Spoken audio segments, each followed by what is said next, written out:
সাংবাদিক নেতৃবৃন্দ, আমরা দেখেছি বিগত 15.5 বছর এদেশের ফ্যাসিবাদী হাসিনার যেভাবে দেশকে চালিয়েছে, তেমনি ভাবে বাসসের এমডি মাহবুব মোর্শেদ তার সেই পথটাকে তেমনি ভাবে চালাচ্ছেন। ফ্যাসিবাদের সেই দোসর যিনি বিগত 15.5 বছর আওয়ামী লীগের পদগ্রহণ করেছেন, কিন্তু 5 তারিখের পরে এসে দেশপ্রেমিক সাজিয়েছেন।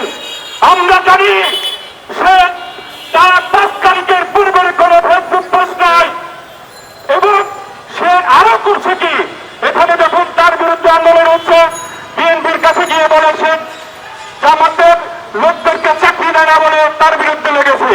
আবার জামাতের কাছে যায় বলে বিএনপির লোকরা চাকরি দেয় না জন্য বিএনপির তার পিছনে লেগেছে। আমরা ধিক্কার জানাই।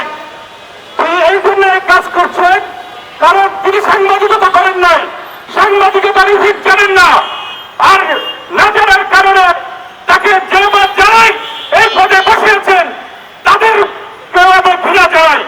অনতিবিলম্বে বাসসের এমডি মাহবুব মোর্শেদের পদত্যাগ অথবা অপসারণ চাই। আপনারা ঢাকা সাংবাদিক ইউনিয়ন পরে বসে থাকবে না এবং আরো কঠোর কর্মসূচির আহ্বান জানিয়ে আমি আমার সংক্ষিপ্ত কথা শেষ করলাম। বাংলাদেশ জিন্দাবাদ, ঢাকা সাংবাদিক ইউনিয়ন জিন্দাবাদ।